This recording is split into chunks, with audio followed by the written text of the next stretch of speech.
रात का तीसरा पहर था। पंकज अपने घर में सोया हुआ था। अचानक दरवाजे पर दस्तक हुई। कौन है इतनी रात को? कोई जवाब नहीं आया, लेकिन दस्तक जारी रही।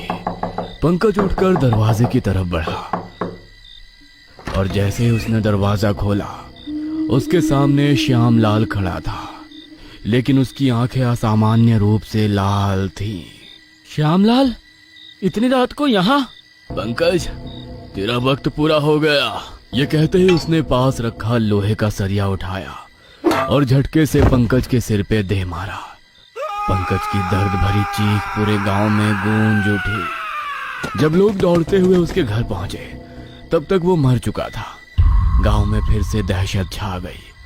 अब ये पूरी तरह साफ हो चुका था कि ये कोई सामान्य घटनाएं नहीं थी।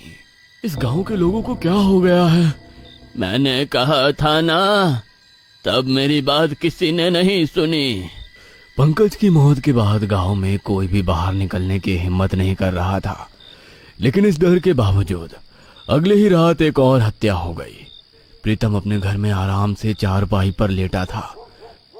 उसकी बेटी संगीता रसोई में कुछ काम कर रही थी। संगीता बेटा, जरा पानी ला दे, बड़ी प्यास लगी है। लेकिन संगीता कुछ नहीं बोली।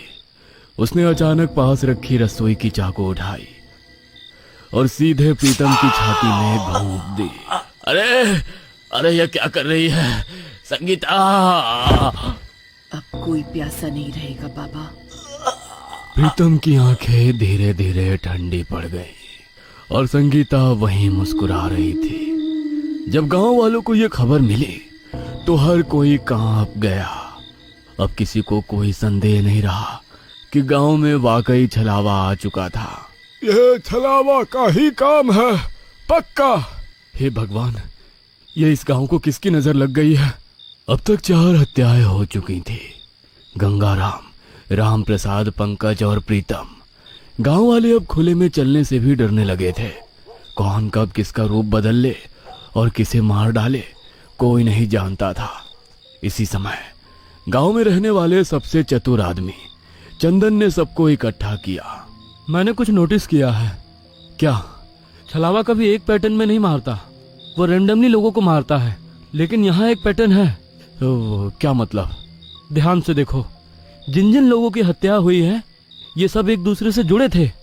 कैसे जुड़े थे? ये सब जमीन की खरीद फरोख्त में शामिल थे।